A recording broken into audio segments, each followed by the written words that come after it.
సిలువ సింహాసనం. ఈ లోకపు రోమా ప్రభుత్వం ఐక్యమై ఎందరికో ఎన్నో శిక్షలు విధించింది.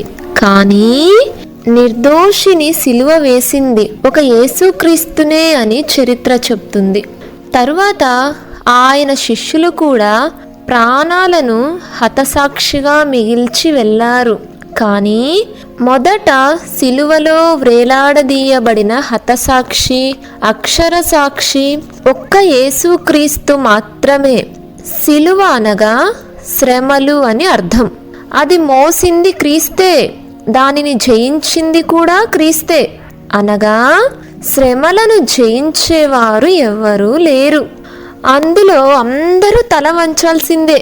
కుటుంబంలో జయం ఉండదు, జీవితంలో జయం ఉండదు, వ్యాపారంలో జయం ఉండదు, ఉద్యోగంలో జయం ఉండదు. అందుకే ప్రభు అయిన క్రీస్తు చెప్పాడు, నేను జయించాను అని. అనగా ఆయన జయశాలి. దాని మార్గమేమో ఆయనకు తెలుసు. తర్వాత ఆయన సిలువపై ఎన్నో ప్రపంచానికి కావలసిన 7 మాటలు పలికాడు. నేడు సృష్టి నలుమూలల వాటిని సంఘాలలో గుడ్ ఫ్రైడే దినాన సిలువ ధ్యానాలుగా చెప్పుకుంటూ ఉన్నాము.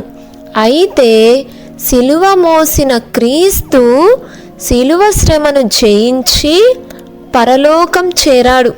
అక్కడ ఆయన సింహాసనమందు కూర్చున్నాడు. అది తండ్రి సింహాసనమట. అనగా సిలువ మోస్తే సింహాసనం ఉంటుంది, జాగ్రత్త.